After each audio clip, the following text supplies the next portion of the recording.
Tell us a little bit about Ice King and cold storage and how you got involved in the industry, if you will, Fred. Yes, good morning, guys. So Morning. Ice King was incorporated in 1990 down here in central Jersey, mainly on on the New Jersey shoreline. Back then in 1990, my father had purchased a company. He had purchased his routes, so to speak, his accounts, not a manufacturing facility. It's one of the things my father always wanted to do. It was the second or third phase in his life, because his father was involved in the ice industry in the early 1900s in Brooklyn, New York, when it was all block ice before the refrigerator. um, for my father's prime of his life, he was in the sanitation industry for a long time, and then the horse industry. And when he was done with that, he said, "You know what? Let me get back into the ice industry." So in 1990, we came down to Jersey. I was only 13 years old at the time, and my father purchased an ice business, and we found ourselves as residents on the Jersey Shore, living in New Jersey and trying to figure out the geographics of New Jersey and the layout of New Jersey.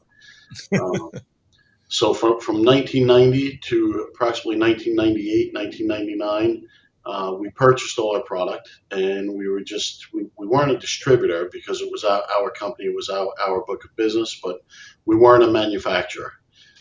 In 1999, we were finally able to put up a state-of-the-art facility here, centrally located in New Jersey on the shore, and it's been improving since. Since that time, we're constantly improving and adding in more production and more packaging and more storage. It's a facility that we're very proud of.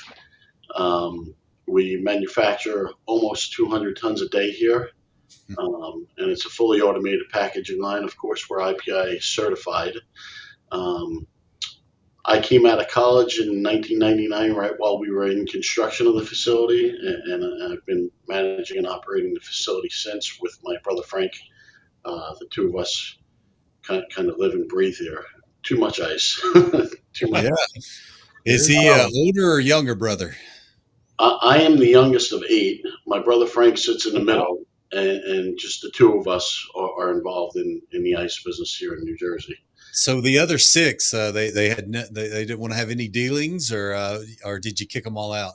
Well, before New Jersey and after New York, for a while we lived in Connecticut, when we had our equestrian facility and our horse farm in Connecticut. My two oldest sisters got married in Connecticut and kind of stayed there. My two oldest brothers are involved in the sanitation industry, which is what we did before the ice business. My other brother decided, you know what, you guys are a little abnormal, and he went to law school and became a lawyer and tries to keep us out of trouble as best he can. All right. Yeah, Very you were Um, talking about horse. Oh, go ahead. You weren't finished. Go and ahead. then I have one sister who's she just retired, but she was a school teacher for her career.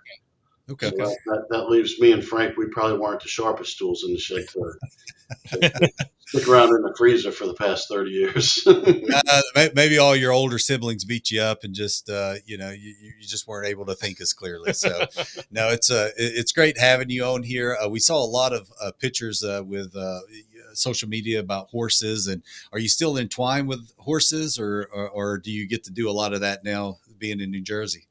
So we are a little bit, and like I said, basically Dad's second phase of his life, he was involved in the breeding and racing of the standardbred horses. Those are the horses that basically have the sulky behind them that run on the track, and he had quite a few champion winners, and we had a beautiful training facility in Connecticut where we bred, raised, and raced our horses, trained them and raced them. Dad has since passed. Dad passed 3 years ago. That was his love. So we still have a few, but it's not my favorite hobby.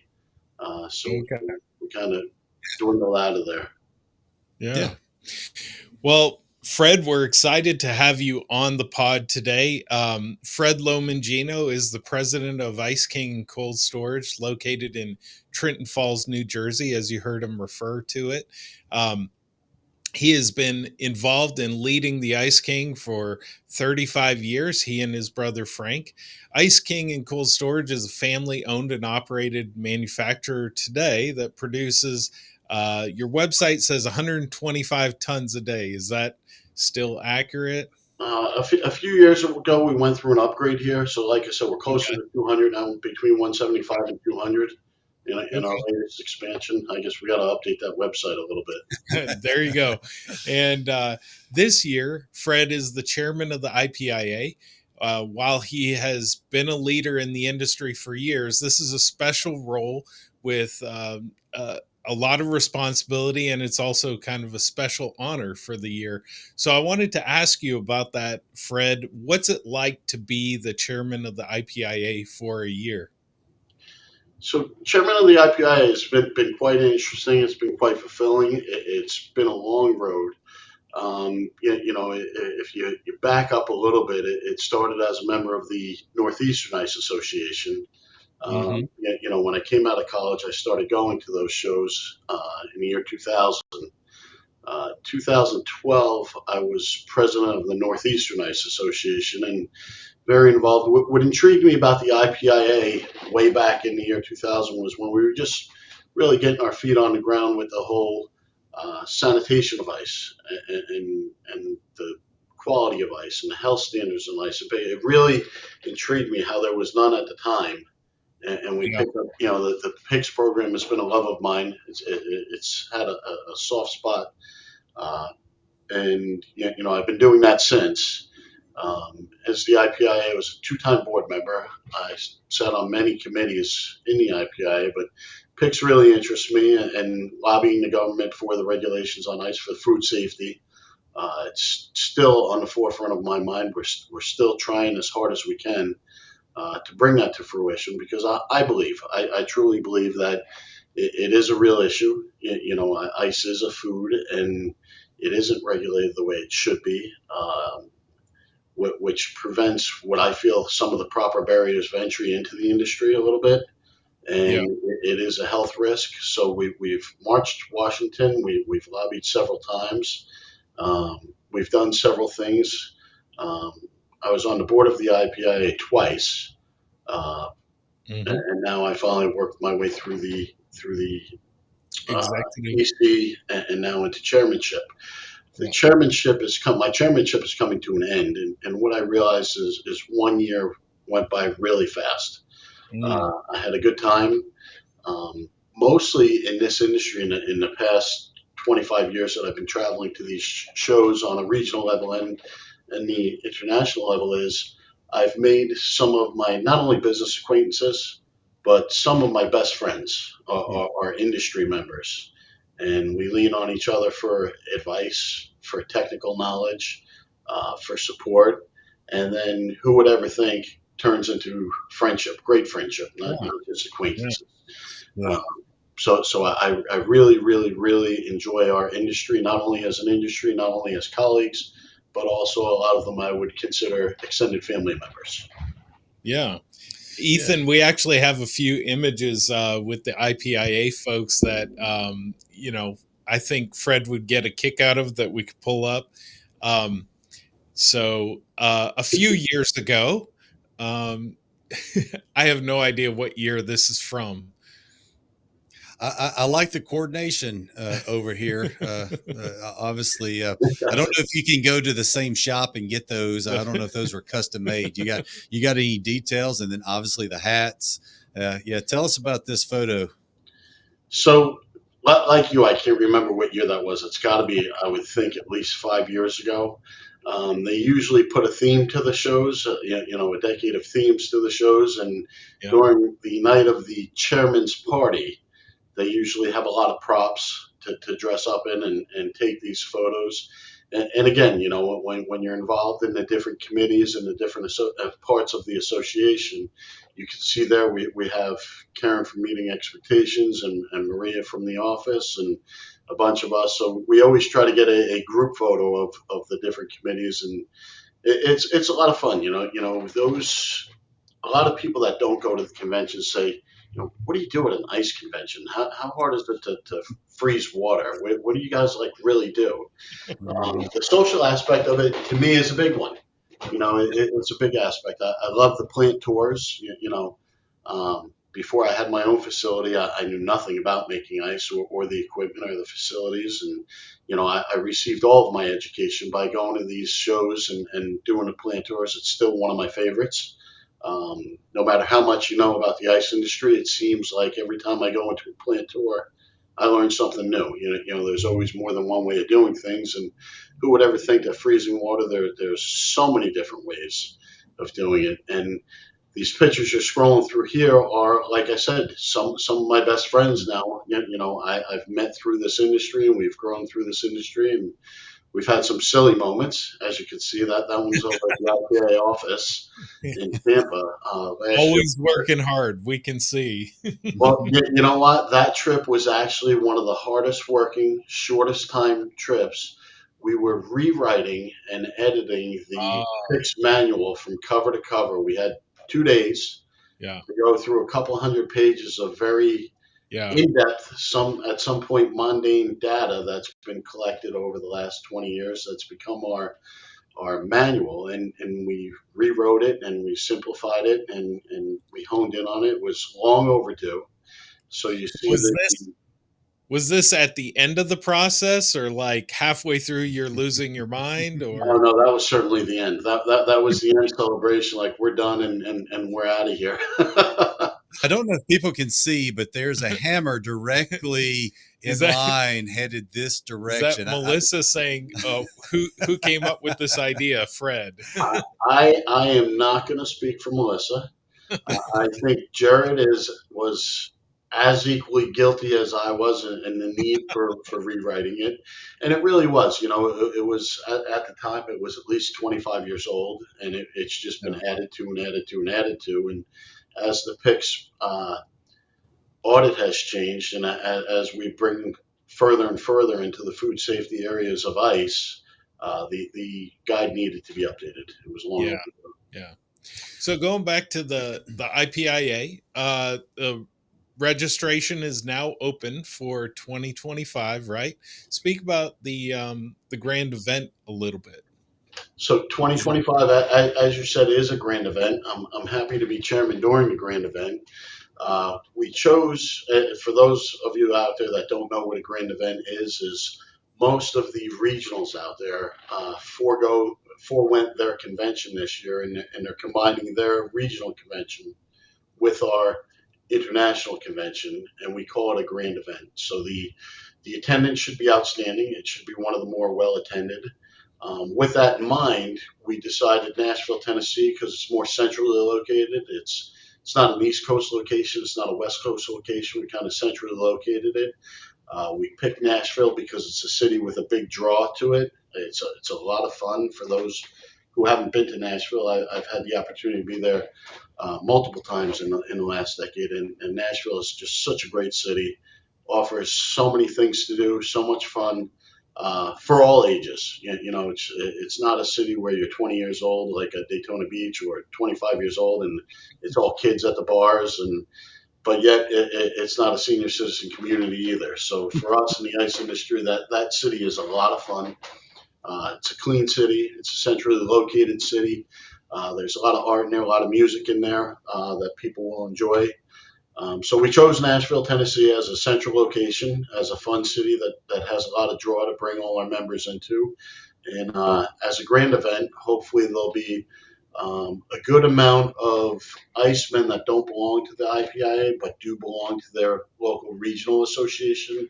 Right, right. It's a chance to meet new people, new faces, and bring them in and show them what the international package ice is all about and what we do that's a little bit different and broader than the regional ice associations, which is mainly our PICS program, the Packaged Ice Quality Control Standards on Ice program, and we try and bring everybody up to that level of manufacturing, of good manufacturing processes.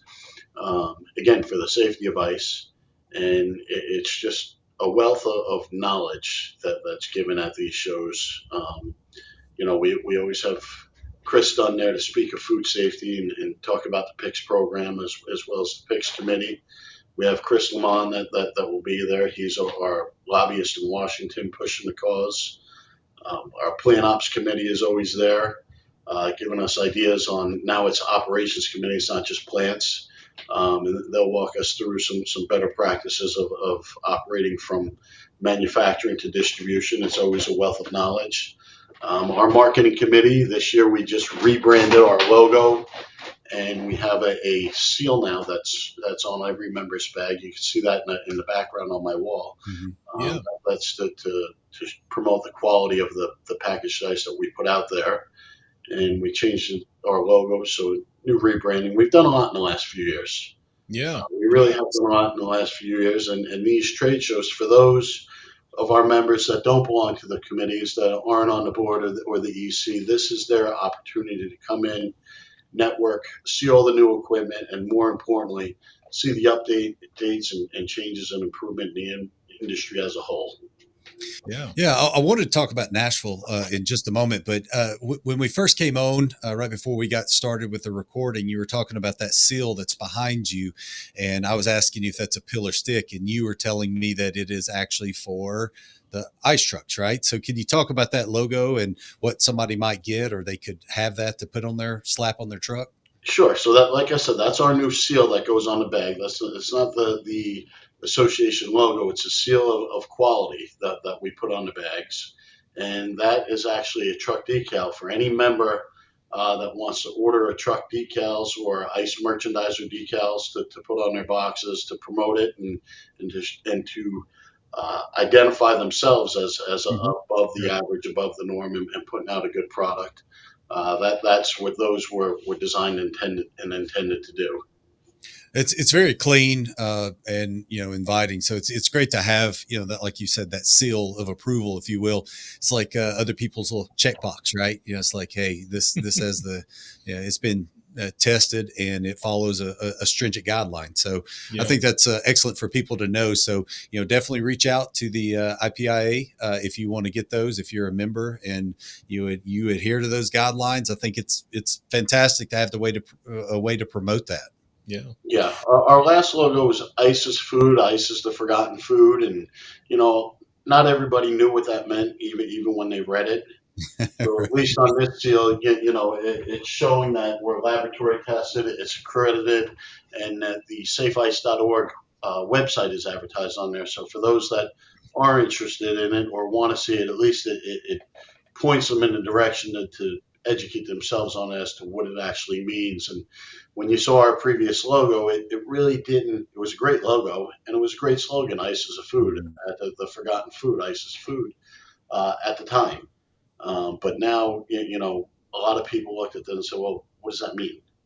It's Right. kind of Mhm. Yeah. weird to talk in Yeah. the ice industry, but a lot of people said, well, what does that mean? So hopefully this one is more informative, more educative, and then actually we felt the seal, the look of the seal actually shows, it's a quality of something. It's an approval of something versus just a logo. So that's why our marketing committee went in that direction to try and push, a higher standard that we did something to be accredited, not that it's just a logo. Yeah, it looks like something, if you get a certificate, they always have at the bottom right, that certificate of approval, embossed or something. Yeah. So it definitely looks like a embossment or something like that for sure. So what I wanted to mention to you about Nashville, thank you for choosing Nashville. I think sometimes our Southeast here, Nashville's a little right around 3 hours north of where we're located here in Alabama, but a lot of times it's west coast, it's north, it's or Florida. So I appreciate you choosing Nashville. It's a very clean city. Broadway, I just want to speak to what you were talking about.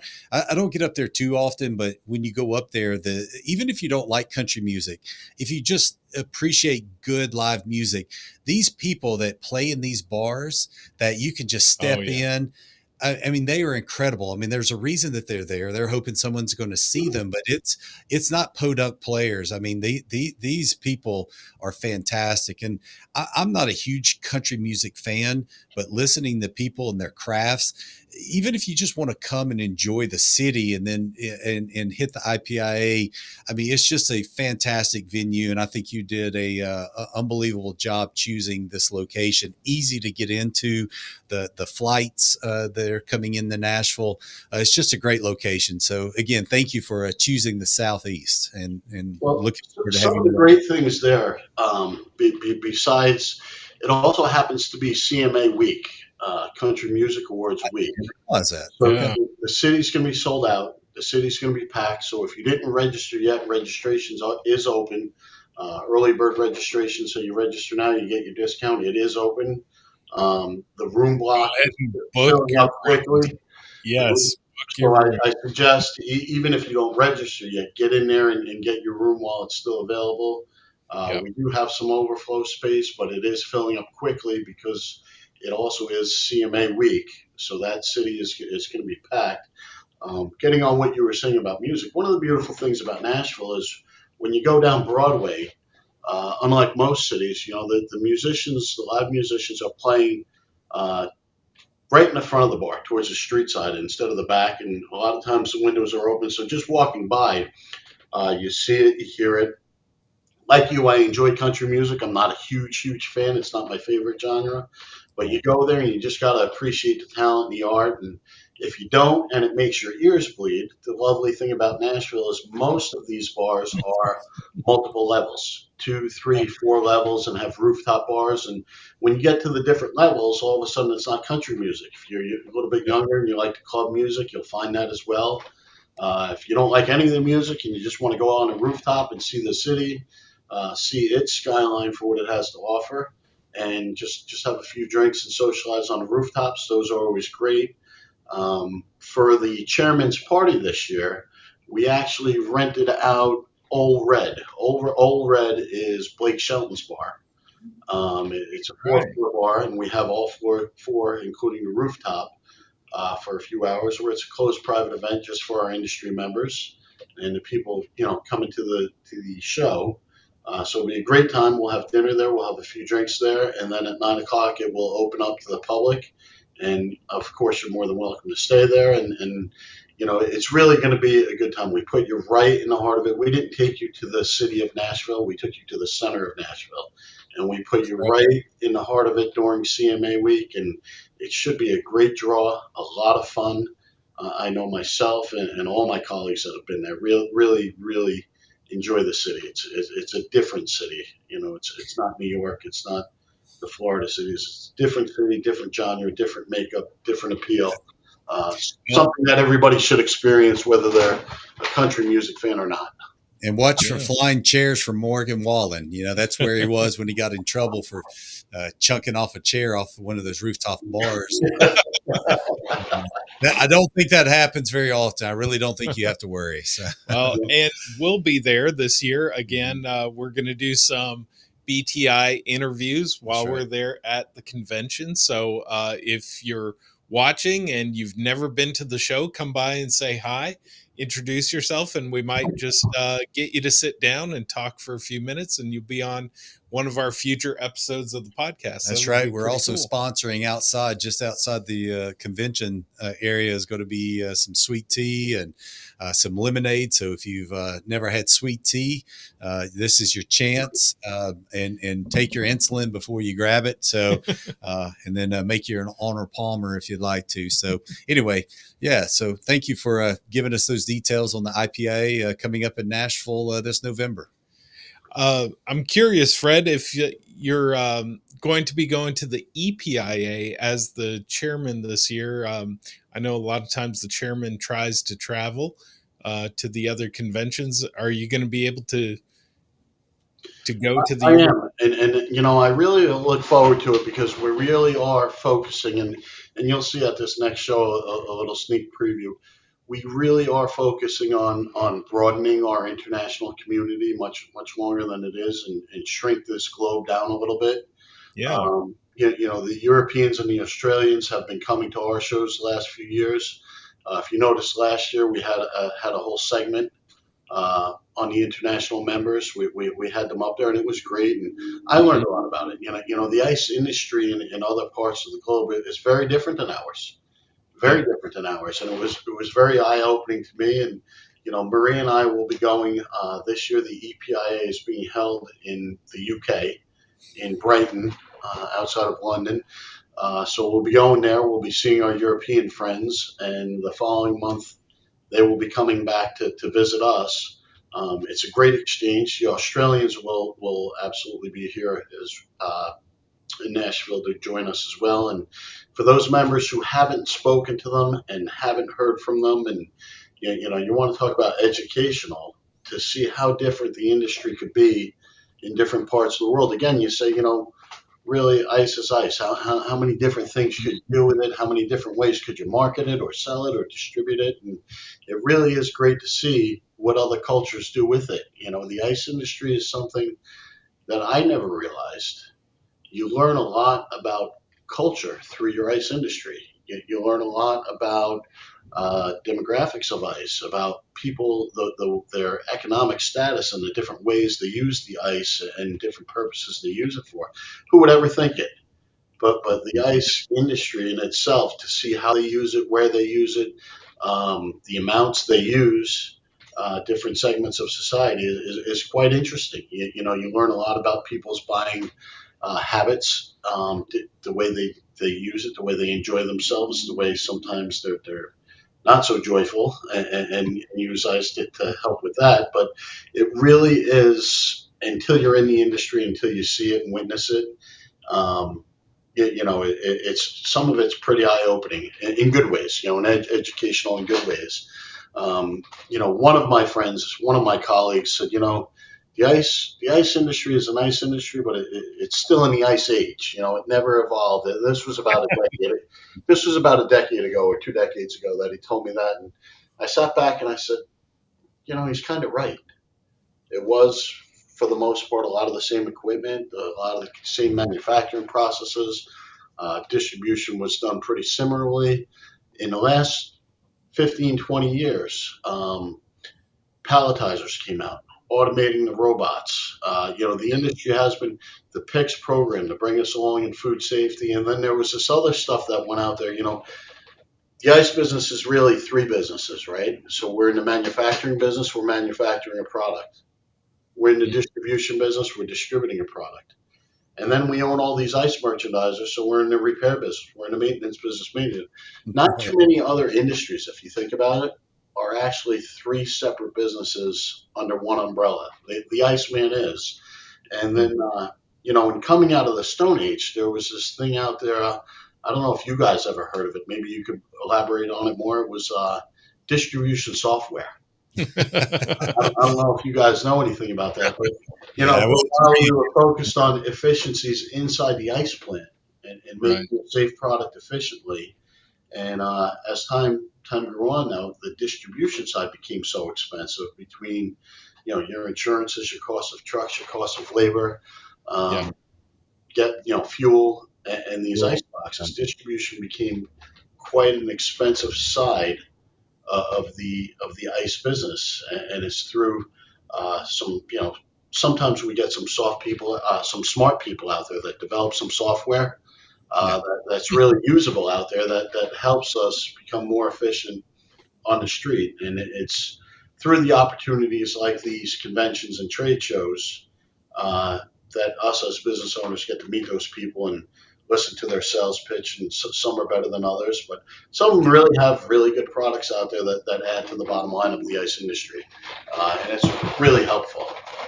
well, maybe our guests are picking up what you're putting down. So, but if you haven't already picked up on it, Fred is one of our clients on the work that we do, and we make it a point not to really talk about our software on here. But I know clients do bring up, but we bring people on that aren't our clients. But we've really enjoyed having you as a customer, and you've challenged us in ways and given us opportunities to improve our software, and we appreciate those kind words that you said. I assume those were kind words you were saying to us. He didn't say anything ugly. No, not at all. So, Well, you know what they say about assumptions sometimes. but that's right. Absolutely. our focus really over our facility is steady the art with the technology and the palletizers out there and the complete automation. And we got to that point, and we shifted and focused and said, how do you improve the bottom line? It's a very competitive industry, especially with the lack of barriers of entry, with the whole food safety things that we talked about. So you look at it, and one of the biggest areas where you could become more efficient and help that bottom line is through efficiencies on distribution. Right. Yeah. And distribution in the ice industry is so different and so much more challenging than most other products and most other services. And, I was, again, at one of the trade shows, I was talking to the distribution manager of another company years and years ago. He says, Freddie, he says, there's not another vendor out there that works as hard as the ice vendor. So I looked at him, I said, well, why do you say that? What do you mean? He says, well, in our society here in America and with the ice businesses, when our society is enjoying themselves the most, the Iceman is working the hardest to provide that enjoyment. Yeah. And when you sit back and think about it, and you look at 4th of July just passed, right? Yeah. All society is off of work. They're enjoying themselves on the beach. They're partying. And where's the Iceman? He's there working around the clock to provide that. Sure. And that's all holidays. That's all good weather times. It's all, it's all in the leisure industry, that part of the ice business, that segment of it. And the more I thought about what that gentleman told me, the more it sank in with me. And I said, you know what? He's right. The challenges of the ice industry is it's so weather dependent. You could forecast your sales, and then all of a sudden you get Saturday it rains, and nobody goes to the beach, nobody goes to the shoreline, your sales plummet. Most of ice is not a pre-ordered item. It's not like the customer calls up and says, hey, give me 100 bags on Tuesday, Thursday, and Saturday. You can't route it like that. So when you look for solutions in distribution, that's where I see there's a lot of opportunity to really help the bottom line of the ice industry. You got to become efficient in distribution to add to the bottom line. And with it not being a pre-ordered product, with it being an on-demand product, so to speak, to get it away from that on-demand and more of a set routing schedule, the more you could do that and do it efficiently, the more your bottom line is assisted. And my current software company has pioneered a lot of things to help in that we've been appreciating. Yeah, well, good. Glad to hear that. I mean, I think perishable commodity, comes to mind when we're talking about this and what you got to do. Now, I have a question. You're talking about having to work, when everybody else wants to leisure. What's your sales pitch to a new employee? Hey, we got a great job for you. All holidays, you got to be working here, though. So, how's that go? Well, there is a lot of blackout dates, right? So we all know what a blackout date is, and to say Saturday is a blackout date, or Memorial Day, or Labor Day, or 4th of July, those are all blackout dates. I expect you to be here. As a matter of fact, you're not allowed to take those vacation days. Yeah. What we are allowed to say is, but the rest of the year, it's very, very, very flexible. You get to enjoy pretty much as much time as you want. A lot of times we don't even want to see you in January, February, March. Take your time and enjoy yourself as much as you want on those days. But in that short cycle of the summertime, we got to have you here on the team and being part of the team and a player Yeah. to make it work. Well, you mentioned players, so I want to our first icebreaker for you. So we see some on social media about the Jets for you, Yankees.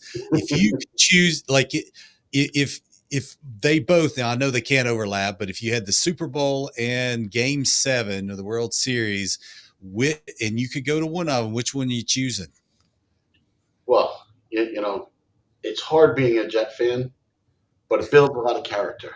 That's what I say about being an Auburn fan. Totally understand. It builds a lot of character. At the same time, nobody likes being on the losing side of things all the time. So when you're talking about the Super Bowl or Game 7, I think although I enjoy watching football more than baseball because it's a faster pace, when you put the stakes up like that, I'd probably pick Game 7 because at least you got a shot. You got a shot at the You Yankees. got a shot at being a winner. Well, Okay. when Jeff and I were talking about this, Jeff thought, well, he's going to choose the Jets because, the Yankees get more opportunities. I'm like, that's a fair point. But I also understand what you're saying. You want to win that last game too. So, you lean into the Yankees. So I had the privilege to be able to go the last year that the Yankee Stadium was open before they demolished the original.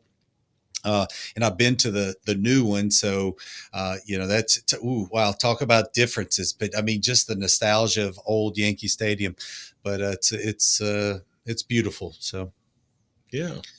Yeah. And a lot of people don't realize, New Jersey is an odd state.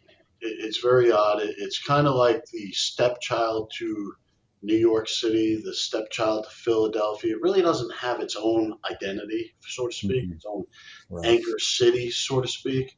But when you look at 100 miles of beachfront, 100 miles of shoreline, and then you look at things like the New York Jets or the New York Giants, that actually their stadium is in New Jersey. Hmm. And then you see that, wow, you have gambling in Atlantic City, although much more watered down now that gambling is open in every state. Until not too long ago, if you wanted to gamble, you were either going to Atlantic City or Vegas. Then you got some ski mountains. Then you got New York City is 45 minutes from where we are. Philadelphia is an hour from where we are. New Jersey is one of those states where the answer is it's an hour to anything you want to do.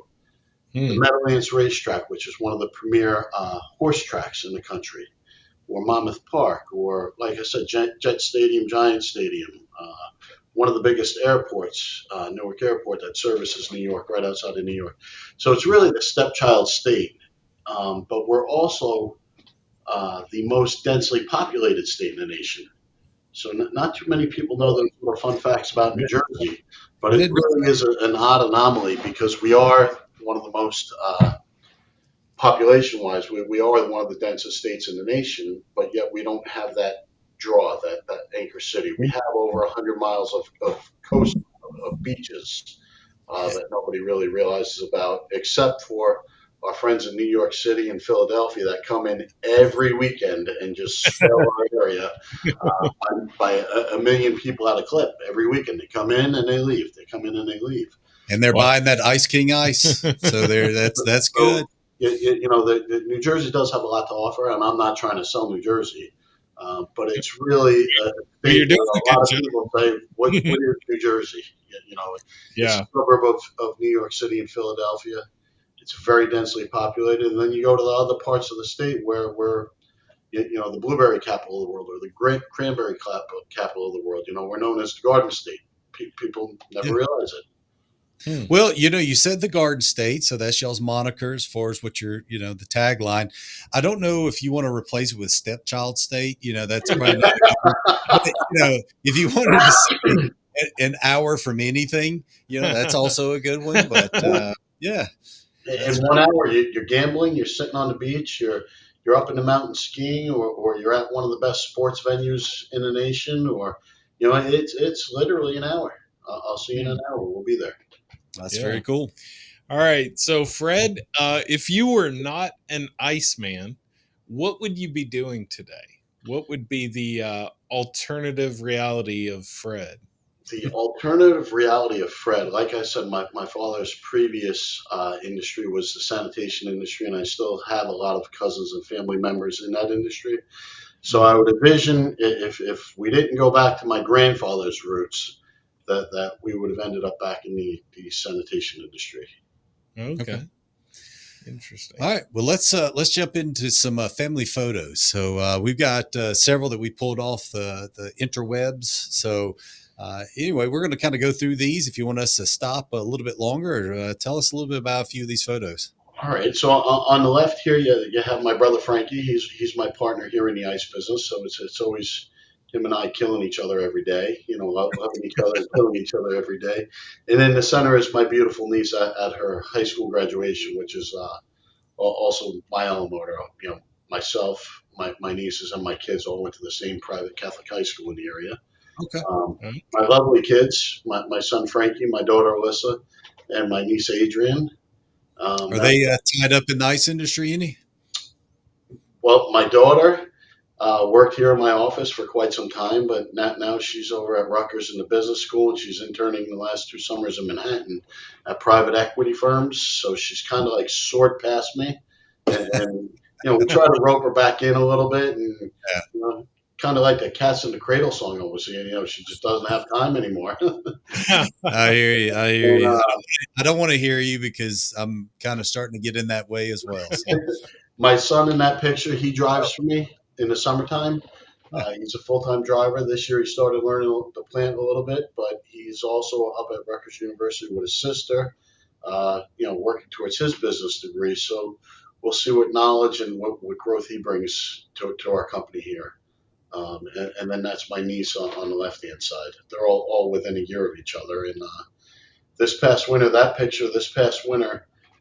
we took a 1 month long RV trip that we started in California and came all the way across the states and the southern states and back up to New Jersey. And my whole point of that trip really stemmed from the ice industry, because I said to myself, you know what, in the last 25 years, I've been to so many American destinations, following these trade shows and the board meetings and the committee meetings, Yeah. that you would never say, as an adult working out there who's given 2 weeks vacation a year, oh, let me go see this, or oh, let me go to this city, or let me go to this town.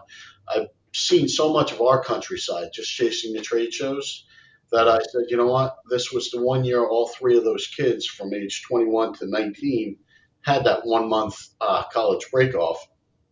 I said, and we're going to hit a bunch of cities that you'll probably never, when you come out and get your career and you're given 2 weeks vacation a year, a lot of the places you might not ever get the chance to see.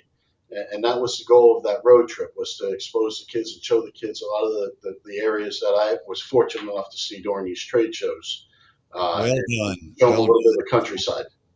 The only problem with that is you didn't stop by Pelham, Alabama to see your good friends over here. We didn't. Next trip. Next trip. I tried. We did actually drive through Alabama. I stayed off the East Coast because these kids grew up going up and down the East Coast. Yeah. So Okay. as I'm coming across the bottom of Texas and into Alabama, we touched the west coast of Florida, and then I said, let's go over to the Mississippi and ride the Mississippi up instead of going all the way to the shoreline. And Yeah. we were in the lovely state of Alabama, and we were driving through the night. And I got to tell you, it is the only state of the 19 states that we were in where we hit traffic. And we hit traffic in the middle of the night Yeah. because unfortunately there was an accident that shut the highway down. And we were actually driving southbound on the northbound lanes in lovely Alabama. Now, sometimes they say Alabama is the most normal place, but I understand why now. I was sitting there driving the big RV south on the northbound expressway, and Oh, we didn't have time to stop in Pelham because we got stuck in that traffic jam. no But worries. We'll catch you on, next time. So on that trip, we did get to stop. We stopped in Nashville. We met up with Marie and Karen planning the show in Nashville. We stopped at Home City's corporate office. We saw our friends at Home City. We stopped at a dear friend of mine named Herb Just, who was a former employee of Volt, that after he retired, he went into the service industry, and now he's in his upper 80s. And every year for 20 years, he would come here and work at my facility before the season started.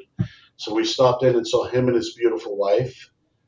We were able to stop in Texas at Jesse Morales' place and see him and his family. So again, through the ice industry, it's more than colleagues. You meet friends, and here I am on this cross country trek. We met up with Chris Morris and his partner down in Texas, and the kids got to see part of Dad's industry and colleagues away from New Jersey. And that was impactful for them to see that we're in different parts of the country, and look at this. You just walk in, you see your friends, you see industry members, and it was a good time for the kids. It was a nice eye-opening experience for the kids, and to see it, and we intertwined some of our industry in them as well. that's awesome. Very cool.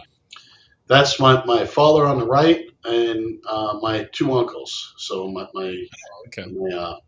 they're three of the most well-known in the sanitation industry, in the recycling industry, and pioneers of the recycling industry.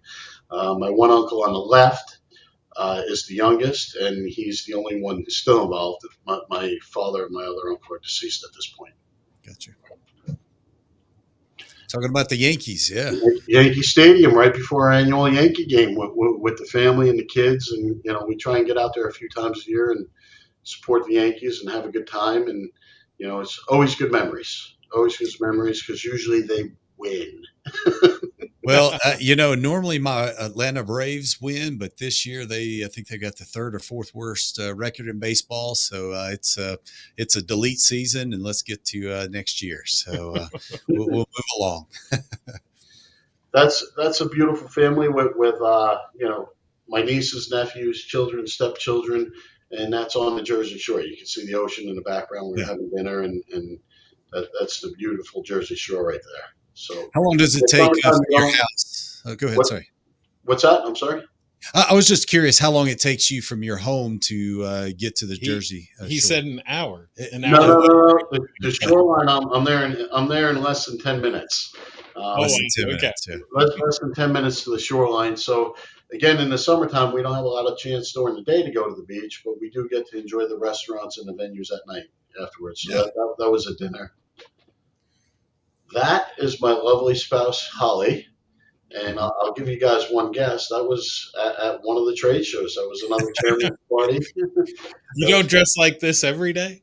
No, that's not my daily attire. I wish it was. Way back in the day, life was simpler, and back in my father's day, immigrants and children of immigrants, if you were willing to work, you could make it happen. You just Well, have to be and they willing dress for success too, right? I mean, the way that people dress was way different than the way that we dress. I'm not saying we don't dress for success, but we didn't look like that. I mean, those guys wore suits and to work and to do all kinds of jobs. Yeah. So back in the 20s, 30s, 40s. it was, from what I'm told, it was a great era. You know what there wasn't an HR department. There was no such thing as a human resource department and all that red tape. Uh, That's right. Good times. All right. So tell us about the dad bod photo here, my friend. That's why we were on vacation in St. Thomas. Again, out of the summer season, you have to find a place where it's warm out of out of the summer season. And we went on a boat. We rented a private boat line, and we were jumping off the roof of the boat. That's my little stepson. We were jumping off the roof of the boat into the water, and again, just you find ways to enjoy yourself outside of the summer season when you're in the ice business. So you were jumping off the boat with him on your shoulders at the same time. Is that correct? That's correct. That That is. that's the Did you way to take a go right knee to there. the head? I mean, what? I mean, this just might be for a concussion.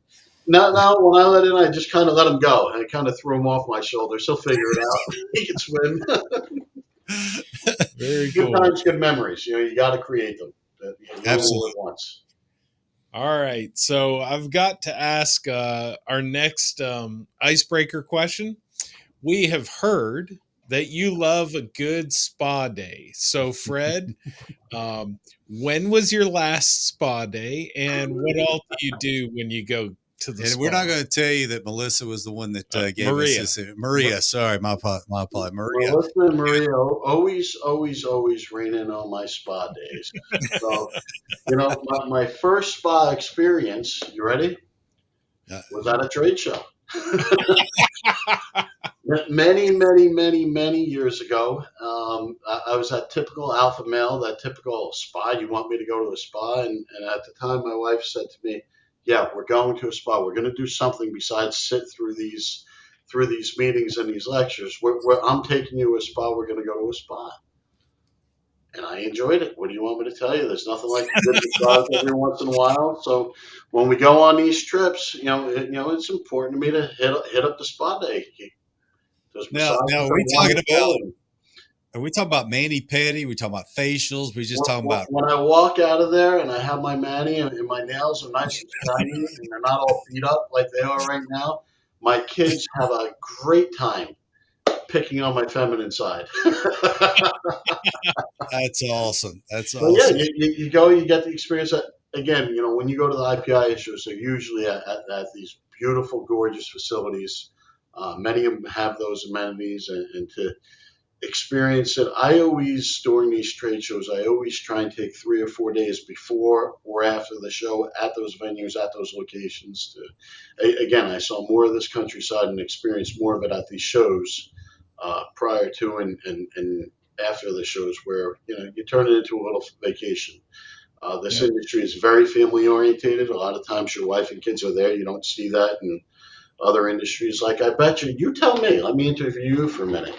From a techie side, when you go to those lovely computer programming conventions where you have thousands of people instead of hundreds, do you get a spa day? Do you get a family day? Do you bring them along with you? Do you tour or are you just like sitting there with your eyes glued open so they don't close and look at all this data stuff and coding stuff and try to Yeah. figure out how to make people more efficient stuff. Yeah, you're not supposed to interview us, man. This isn't the way this.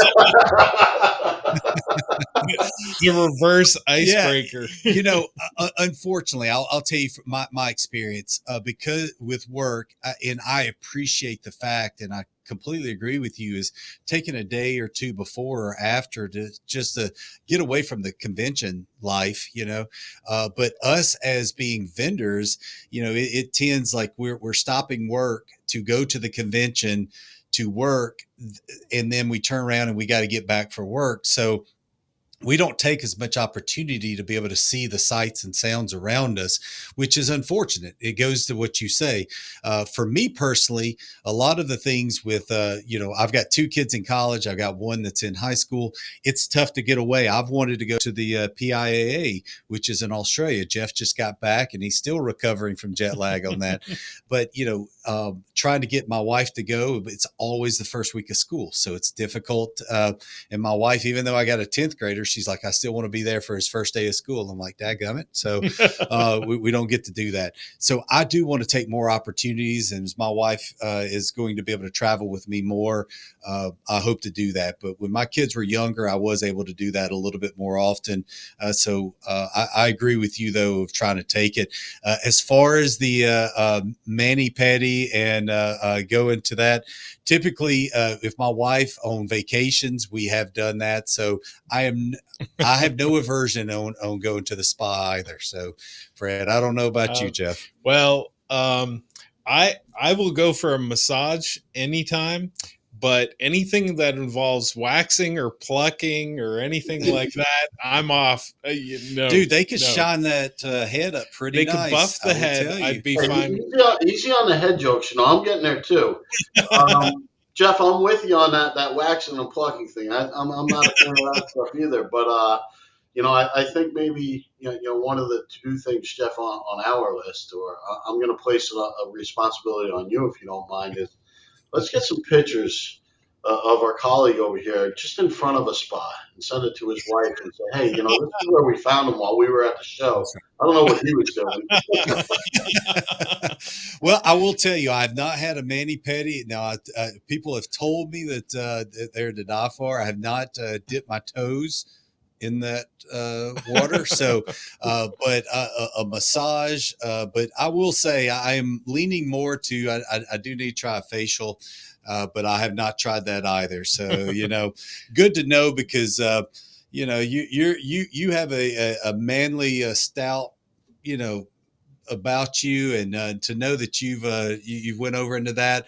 Hopefully this will open up some other people to say, I need to try that. So I appreciate you being an advocate. Yeah, an advocate of that. He sold us on New Jersey. Now he's selling us on spa days. It was the 1 or 2 days a year that we're at these facilities that, you just come off of a tough ice season and, you find a little bit of relaxation. Like you said, you leave work and you're on this convention / you're turning it into a half a vacation. It's a good place to unwind and relax. Yep. Well, to unwind and relax, I'm going to hop over into an icebreaker real quick, and because we were talking about hair and some other things, so Jeff, we'll flip over. We're just going to watch this real quick. So I'm going to guess that this was at a convention, if I'm not mistaken. But who is this guy in all black? Who is this? So the guy in all black was obviously back in the day. That's what a version of me with hair looks like. Well, hair just popped off. So yeah. So what was the what do you remember what the theme was or what was going on? That was an 80s theme. That was an 80s themed chairman's party, and that was the dance from, help me out Dirty here. Dancing. Yeah, Dirty Dancing. That was supposed to be the dance from Dirty Dancing. Yeah, Holly dressed us up as the characters of Dirty Dancing. Very well done, by the way. Totally impromptu. Totally impromptu. She loves doing stuff like that. And usually, I just had a birthday party, a surprise party, and she did the same thing. I walked in right before the party. I didn't know it. And she had this outfit for me to wear. She told us we were going somewhere else, and now I got. There's Nashville with my daughter. No. Yeah. I got to share with you when Melissa shared this video with me. She said, check out this clip of Fred and his daughter singing. And I'm looking at the lead singer and I'm going, that's not him. And for a minute, I thought it was the wrong video, but Wrong video. Wrong character. Well, when I first saw it too, I actually saw the Dirty Dancing first with that hair, and I was like, okay, that's Fred and Holly, and then went over that one. I'm like, dude, he is up karaokeing with this hair on, and then I realized it wasn't you because you're over there singing with your daughter. So you were singing karaoke on the side apparently. So well, we thought it was fun to see you cutting up and just having fun in some of those video clips. So we get a kick out of sharing some of that kind of stuff with the audience. I'm glad you put it up there because again, if there's companies out there or maybe other customers that you have in the industry that don't come to the meetings and don't see it and maybe see your podcast, they could see these shows are a lot more than just sitting in a room of lectures and walking across a sales floor. Yeah, they really are a good time to and that's what makes our association very close, tight knit, more like family than not only just colleagues and business associates. Absolutely. Fred, you ask us about, how long, we would have, and we said we usually try to go about an hour on our podcast and everything. We are deep into the podcast. We really only have time for a couple more questions. But one thing I wanted to bring up, and you talked earlier, really at the beginning of the podcast, about food safety and what the IPIA is about, and talking about the seal and getting that messaging out. One of the things that you guys, and you're a huge advocate of IceWatch. Could you talk a bit to that on IceWatch and what that Sure. is? So IceWatch is supposed to be a tool for our members. One of the member benefits when you break the country down into state. For example, in New Jersey, there's over 70 different regulating boards of health in this state. So if you have a problem, how do you even know who to call? How do you even know what to do? So IceWatch is an opportunity for our colleagues to find ice that's substandard in their market, backroom baggers, not sanitary ice that we believe might have coliform or mold or bacteria or dirt or anything. Take a picture of it. Less than 5 minutes, you go onto the website, you upload the picture of it, you say where and when you found it, and our office between Maria, Melissa, and also Chris Lamont in Washington, they will locate the proper authority, the proper regulating authority, Board of Health, and let them know that this unsafe product is being sold within their jurisdiction, and hopefully again it's really to raise awareness to ice as a food and food safety. So as a member benefit, that's free to all the members. It's very easy, and our office will take it and file the complaint with the proper regulating authority and follow up on it and follow through on it. So to me, IceWatch was a great tool and a great member benefit. And it also, the other purpose it serves is for data collection for us for when we're lobbying the government. We could say, listen, there is all these different sites out there. There is a problem out there because, ice manufactured in our facilities is not the majority of ice out there. Sometimes I like to say our biggest competitor is the ice machine and people packaging their own ice. You can't do that with bottled water. You can't be in a deli, fill a bottle up with water, put a cap on it, and sell it. But you can with a bag of ice, and therein lies the problem. So that's the thought behind IceWatch. We did it many, many years ago with some success, and it kind of fizzled away. So we just brought it back and to help the member find their regulating authority. We don't have time in the summertime to do it. Most people don't know how to navigate through the government regulations and the different departments, and that's a free member benefit to all of our members to take advantage of. And I'm a strong opponent of it and believe in it. Yeah, you talked about, you started it, it kind of fizzled. We'll put a link, by the way, in the description of this podcast. So if you want to go to it, certainly do it and then spread the word about it. But as far as, what endeavors are there? Is that just really a link off the website? How would people find that, or is there some marketing efforts towards trying to get that and advocate for it more? That'll be the next steps. Right now, it's a link on our website. You can find it easily on our website, but it's growing. We just developed it. We just put it into play this past year, uh, Okay. and it's developing and gaining traction. We just need some involvement. People have to realize, our members have to realize. A lot of people will say, "What does the IPA do for you? Where is the member benefit?" And you just got to go on that website, and if you could see the wealth of knowledge at these trade shows, the PICS program, the networking, the technology, the software developments. And if you just get involved, like anything else, whether it be the ice industry or the technology industry or if you sit on the sidelines and don't get involved, you won't see what's there for you. But if you get involved, you'll see the wealth of information that's there for you, and the wealth of knowledge and tools and benefits that's there for you. Would you be opposed, or maybe this is a question that we could get answered later, but or maybe you could answer it now. But the IPIA, would you be opposed to taking that link and other people putting it on their own independent website? Is that allowable, or do you know if that is? I think it will be all right as long as it's a member's website. As long Yeah. as the member is in good standing, I don't see why not. Okay. Yeah. Well, no, I was just kind of curious to be able to get that awareness out there that there's a resource like that to be able to, put that information. And, maybe in 6, 8, 10 months, we haven't done a BTI nugget, which is a short form, much shorter form. But, it might be nice if we come back and have a nugget on some of the results that you guys are seeing and some stories from that. That'd probably be a good story if we could That'd be try to remember. interesting. Yeah. Absolutely. Well, And just as a little cliffhanger, I know we're at the end here. As a little cliffhanger for the show, we do have another major technology overhaul coming to the ice industry. It doesn't have to do with distribution, but it probably is the largest technology overhaul we've had coming out, and we're going to be talking about it a lot at the trade show, and we're pretty close to introducing it. And uh, Cool. I know I piqued your interest right now, but Yeah. that's something to attend the show, and you'll see what the IPIA, with the board and the EC has coming your way for you in the near future. Yeah. Always got very to have a cool. hook. So that's great. Yeah. So, Well, as we wind down, I do want to ask you, Fred, before we go, do you have any advice that you would give to ice companies in 2025?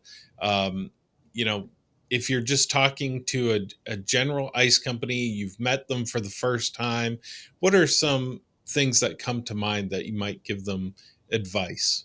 If they're a newer company and newer to the industry, I would tell them get involved in the association, because that's where your wealth of knowledge is. That's what taught me.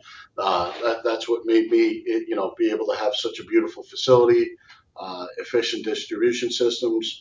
You got to do your research. You got to know, and most importantly, please manufacture a safe food product out there. If you're going to do it, even if you're not going to get involved, it is a food. We are consuming it, and mostly it should be safe, because if you look at our industry, our seasonal industry, if we were to have a peanut butter scare and a recall, people see it on the media, people see it on the news. It's the end of June, beginning of July. Person got sick and died from packaged ice. There's a recall on it. That's it. Yeah. People wouldn't buy packaged ice for the summer, and most of the ice companies in this country might go belly up if they missed the season. Yeah. So it doesn't take a lot of publicity to put a beating on an industry, and something like that would probably be something that a lot of our ice industry members wouldn't be able to survive. Yeah. yeah. And I know you did not say that there has been something like that's occurred in the ice industry. I just want to be very, very clear that nothing like that has occurred. But you're just saying you definitely don't If want that that to were to occur. happen. So I want to Yeah. be very, very clear. One of the reasons I believe so strongly in the PICS program. So we can put a good product out there, put a clean product out there, and God forbid something like that did happen. Between our government relations side and the PICS program, we could get a media blast out there that there is a difference in packaged ice, and there is a lot of ice out there that is Right. safe, even amongst if a tragedy like that were to happen. Right. Understood. Right. Yeah. Well, Fred, we appreciate it so very much. Thanks for everybody listening. We're coming from the RouteMan studios at the KCS headquarters in Pelham, Alabama. Again, Fred, we are so thankful that you took some time. Thank you for your service to the industry and the IPIA. Look forward to seeing you here in Nashville, and we hope everybody that's listening has piqued your interest. If you're not coming, sign up. Hotels are going quick, so we hope that you can join us. So again, Fred, thank you so much. Thank you. Thank you for your time. We'll see you soon. And thank you for your service in the industry and your help here with the Ice King team as well. Yeah, absolutely. Thank you.